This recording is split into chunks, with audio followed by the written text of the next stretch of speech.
মৃত্যু সবার জন্য, মৃত্যু সবাইকে ধরবে, আর মৃত্যুর স্বাদ সবাইকে গ্রহণ করা লাগবে, ঠিক কিনা বলেন? আছে কি আছে না? মিথ্যা কথা? কুল্লু নাফসিন যায়কাতুল মাউত। এ মা বোনেরা, কান লাগান, মরণের যন্ত্রণা বড় কঠিন। কবরের জেলখানার থেকে বাঁচতে হলে আল্লাহর কোরআনটা আঁকড়িয়ে ধরতে হবে। কথা বলেন ঠিক না বেঠিক? ঠিক কিনা? কবর বড় জেলখানা। কবর এই দুনিয়ার জেলখানায় গেলে দুনিয়া থেকে আপনার মানুষজন সবাই যে টাকা দিয়া ঘুষ দিবে, থানার দারোগার হাত, থানার দারোগাকে ঘুষ দিবে মায়ের বন্ধ করার জন্য, ঠিক কিনা? মার বন্ধ করার জন্য 50,000 টাকা নিয়ে যা থানার দারোগাকে দিলে মার মাফ হয়ে যায়, ঠিক কিনা বলেন? কিন্তু মা, কবর হলো সবচাইতে বড় জেলখানা। ওই কবরের মধ্যে কোনো ঘুষ চলবে না। মুনকির নাকির আপনাকে প্রশ্ন করবে না, মার রব্বুকা, তোমার রবকে, ও আমার দিনুকা, তোমার দিন কি, ও আমার নবীকা, তোমার নবীকে। এই 3টা প্রশ্ন আমাদের কবরের মধ্যে গেলে করবে। রাবেয়া বসরি ছিল আপনার মতো আমার মতো একজন মহিলা, আর সুমাইয়া ছিল আপনার মতো আমার মতো একজন মহিলা। রাবেয়া বসরি জীবনে পর্দা ছাড়ে নাই, জীবনেও নামাজ ছাড়ে নাই। রাবেয়া বসরি যখন কবরে যায়, মুনকির নাকির আসিয়া তখন আসিয়া রাবেয়া বসরিকে ডাক দিয়া কয়, মার রব্বুকা, তোমার রবকে, ও আমার দিনুকা, তোমার দিন কি, ও আমার নবীকা, তোমার নবীকে। রাবেয়া বসরি ডাক দিয়া কয়, আরে মুনকির নাকির, তুমি আমার কবরে আসিয়া আমাকে 3টা প্রশ্ন করলে, আমি রাবেয়া যদি বলি আমার রব আল্লাহ, আর আমার আল্লাহ যদি বলে আমি রাবেয়াকে চিনি না, ঠিক কিনা? ঠিক কিনা বলেন? এ মা বোনরা শুন, রাবেয়া বসরি চোখের পানি ছেড়ে দিয়া কান্দার বলে, মুনকির নাকির রে, তুমি আমারে বলতেছো তোমার রবকে, আমি রাবেয়া যদি বলি আমার রব আল্লাহ, আর আমার আল্লাহ যদি বলে আমি রাবেয়াকে চিনি না। ওরে মুনকির নাকির, আমাকে জিগাইও না, আমারে জিগাইও না, আমারে না জিগাইয়া আমার আল্লাহরে জিগাও, আমি রাবেয়াকে, আমি রাবেয়া খুশি করব কাকে? খুশি করব কাকে? আল্লাহর খুশি করে কবরে যান।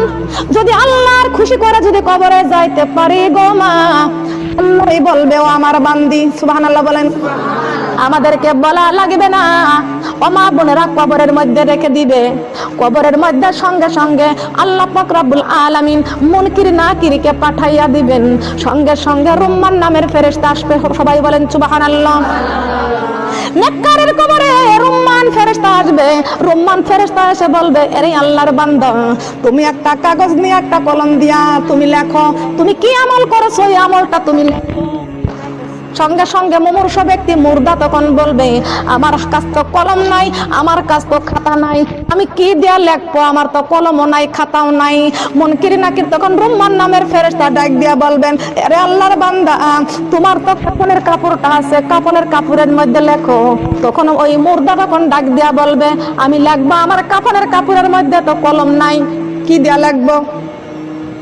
রুম্মান ফেরেশতা ডাক দিয়ে কয়, আরে আল্লাহর বান্দা, তোমার কলম লাগবে না, কাফনের কাপড়ের মধ্যে আঙ্গুলটা ঘোরাও। বলেন আল্লাহু আকবার। নেককারের কবরে আল্লাহ পাক রব্বুল আলামিন নেককারের কবরটা কত সুন্দর ফুলের বাগান করে দিয়েছেন। রুম্মান নামের ফেরেশতা ডাক দিয়া বলবে, আরে আল্লাহর মুমূর্ষ বান্দা, তোমার আঙ্গুলটা কাফনের কাপড়ের মধ্যে ঘোরাও। আর ওই মুনকির নাকির ওই রুম্মান নামের ফেরেশতার কথা শুনিয়া আল্লাহ পাকের সেই মুমূর্ষ বান্দা আঙ্গুলটা কাফনের কাপড়ের উপরে ঘুরাইবে। আল্লাহ পাক রব্বুল আলামিন সঙ্গে সঙ্গে আমলগুলো লিখে দিবেন। শুধু ইমানদারের হাত ঘুরানোর কাম, লেখার কাম কার? বলেন লেখার কাম কার?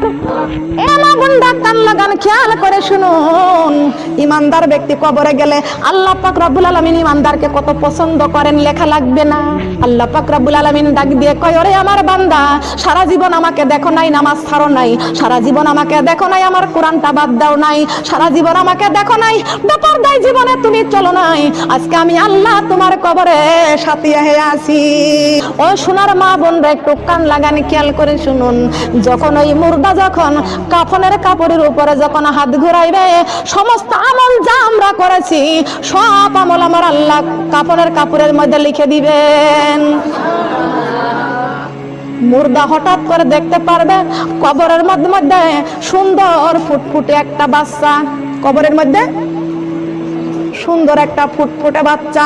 এ মানুষ, দুনিয়াতে যে আমল করবা কবরের মধ্যে যে সেই আমলটা পেয়ে যাবা, ঠিক কিনা? ঠিক কিনা বলেন? এই দুনিয়ায় যা করব কবরে যা তাই পাবো। মা বোনেরা কান লাগান, খেয়াল করে শুনুন। যেই ব্যক্তি লেখা হয়ে গেছে হঠাৎ দেখতে পারবে কবরের মধ্যে চাঁদের মতো ফুটফুটে একটা ছোট্ট একটা বাচ্চা। দেখবেন এই দুনিয়ায় কোন ছোট্ট বাচ্চা যদি সুন্দর চেহারাবান হয়, স্বাস্থ্য মাস্ত যদি একটু ভালো হয়, মানুষ তাকে তুলে কোলে নেয়, ঠিক কিনা? ঠিক কিনা বলেন? ওই মুমূর্ষ ব্যক্তি মুর্দা কবরের মধ্যে দেখতে পাইছে সুন্দর চাঁদের মতন একটা ফুটফুটে বাচ্চা। ডাক দিয়ে কয়, ও বাচ্চা, তুমি কার? আমার কবরের মধ্যে কেন এসেছো? ওই বাচ্চা তখন বলবে না, আমি কারোর সন্তান না। তাহলে তুমি কারোর সন্তান না, কবরের মধ্যে কেন আইছো? বলে, তুমি যে দুনিয়ায় ভালো ভালো সুন্দর নেক আমল করেছো, আমি তোমার সেই সুন্দর নেক আমল। সুবহানাল্লাহ। আমি কারোর সন্তান না, তুমি যে দুনিয়াতে সুন্দর নেক আমল করছো, আমি তোমার সেই নেক আমল। আল্লাহ পাক রব্বুল আলামিন ডাক দিয়ে বলবেন, ও রহমান ফেরেশতা, আমার বান্দা দুনিয়ায় যে সুন্দর নেক আমল করেছে, ওই নেক আমলগুলো আমার বান্দার গহনা বানায়া দাও। নববধূ যেমন নতুন বধূ হয়ে যখন স্বামীর বাড়ি যায়, সুন্দর ফুলের মালা পরায়া দেয়, কথা বলেন ঠিক কিনা? নতুন বিবাহ হইলে দেখবেন নববধূর গলার মধ্যে ফুলের মালা দেয় কি দেয় না? সুন্দর করে মালা বানায়া দেয়। আমার আল্লাহ পাক রব্বুল আলামিন বলেছেন, আজকে আমার বান্দা কবরের মধ্যে নেক আমল নিয়ে আইছে, সমস্ত আমলগুলো ফুলের মালা বানাইয়া গলার মধ্যে পরায়া দাও, গলার মধ্যে পরাইয়া দাও। আমার মা বোনরা শুন, আমরা সেই নেক আমলগুলো নিয়ে যাই, কবরের মধ্যে পুরস্কার পাবো। সুবহানাল্লাহ বলেন। কবরের মধ্যে পুরস্কারের দরকার আছে কি আছে না? বলেন, আছে কি আছে না? আমার মা বোনেরা, ওই কবরের মধ্যে নেক আমল আমরা নিয়ে যেতে চাই কি চাই না? মা বোনেরা গো, কিন্তু বদকার মারা গেলে কবরের মধ্যে কি অবস্থা? একটু ভালো করে কান লাগান। বদকার ব্যক্তি যখন মারা যায়, দুনিয়াতে জীবনেও নামাজ পড়ে নাই, দুনিয়াতে জীবনে কোরআন পড়ে নাই, বেপরদায় ঘুরেছে, ইচ্ছা মতো চলাফেরা করেছে দুনিয়ার শান্তির জন্য। দুনিয়ার মানুষ বলবে, অমুকের মেয়েটা কি সুন্দর, কত বড় লম্বা লম্বা চুল। আসলে মনে করেছে কত ভদ্রলোক, আসলে আল্লাহর কাছে নিকৃষ্ট, ঠিক কিনা? ওই সমস্ত ব্যক্তি আল্লাহর কাছে নিকৃষ্ট। যেই ব্যক্তি পর্দা করেছে, তার জীবনটা কোরআন দিয়ে গড়েছে। কি দিয়া? বলেন, কি দিয়া? এই জীবনটা কোরআন দিয়ে গড়তে হবে। সুবহানাল্লাহ বলেন। কোরআনের আমল নিয়ে কবরে যাব, কবরের মধ্যে সুন্দর নেক আমল করব। বলেন সুবহানাল্লাহ। এই সমরা কোরআনি ধরে জীবনে গড়ে, সবার একদিনই মরতে হবে, যাইতে হবে কবরে বাড়ি। এ সমরা কোরআনি ধরে জীবনে গড়ে, সবার একদিনই মরতে হবে, যাইতে হবে। এ সমরা কোরআনি ধরে জীবনে গড়ে, সবার একদিনই মরতে হবে, যাইতে হবে। কোরআন জীবনের আশা, কবরে বাঁধব বাসা।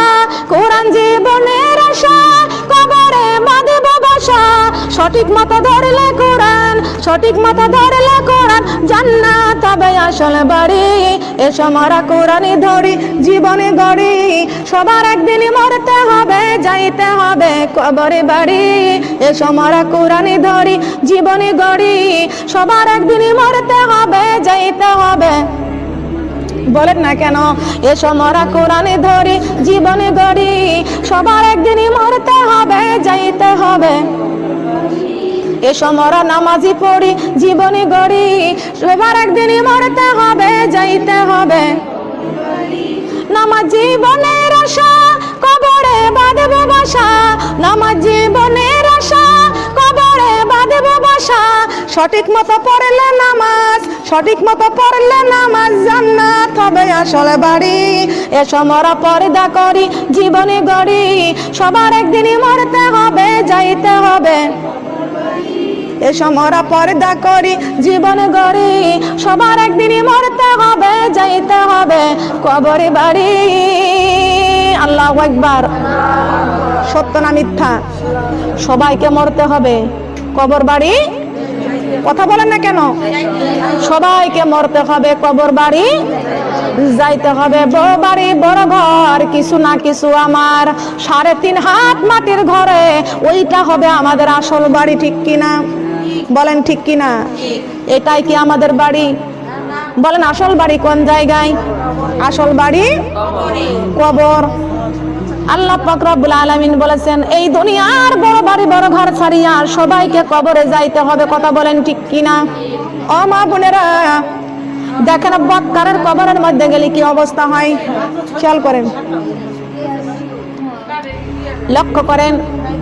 এই যে কবর, বৎকারের কবরের মধ্যে রুম্মান নামের ফেরেশতা আসবে, বৎকারকে ডাক দিয়া কয়, আরে আল্লাহর বান্দি, দুনিয়াতে কি করেছো তুমি একটু লেখো।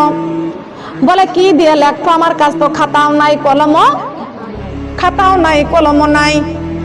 আল্লাহর ওই দুশমন, আল্লাহর ওই দুশমন বলবে কি দিয়া লেখবো, লেখার মতো তো কাগজ নাই, কলম নাই। আল্লাহর ফেরেশতা বলবে তোমার কাফনের কাপড়ের মধ্যে লেখো। যখন কাফনের কাপড়ের মধ্যে আঙ্গুল ঘুরাইয়া লিখতে যায়, সঙ্গে সঙ্গে আঙ্গুলের মধ্যে চাপ দিয়ে আঙ্গুল বাঁকা করে ভেঙে টুকরা টুকরা করে দেয়। বলেন নাউজুবিল্লাহ। হায় রে শাস্তি, হাতের আঙ্গুল গুলো ভেঙে টুকরা টুকরা করে দিল। সঙ্গে সঙ্গে ওই ব্যক্তির আযাব কবরে শুরু হয়ে গেল। দেখতে পারবে একটা কালো কুকুর কবরের মধ্যে বসে আছে। কি কুকুর? কেমন কুকুর বলেন না কেন? কালো কুকুর দেখতে পারবে, কালো কুকুর। কুকুরের গা দিয়া দুর্গন্ধ, পোষা দুর্গন্ধ কুকুরের গা দিয়া। যদি আমাদের সামনে কোনো দুর্গন্ধ আসে, কোন কুকুরের গায়ে যদি ঘা হয় আমাদের সামনে আসে, দূর দূর করে তাড়াইয়া দি, ঠিক কিনা? ঠিক না বেঠিক? এ মা বোনেরা, ওই বৎকার ব্যক্তি কবরের মধ্যে দেখতে পারবে তার কবরে দুর্গন্ধ, একটা কুকুর, কালো কুত্তা বসে আছে। ডাক দিয়া কয়, কুকুর রে, তুই আমার কবরে আইছিস, তোর গা দিয়া দুর্গন্ধ কেন? ও মা বোনেরা, আল্লাহ পাক রব্বুল আলামিনের কোরআন মিথ্যা নয়। আল্লাহ পাকের কোরআন থেকে বলে গেলাম, আমার আল্লাহ পাক রব্বুল আলামিন ডাক দিয়া বলেছেন, হাজিহি জাহান্নামুল্লাতি ইউকাযযিবু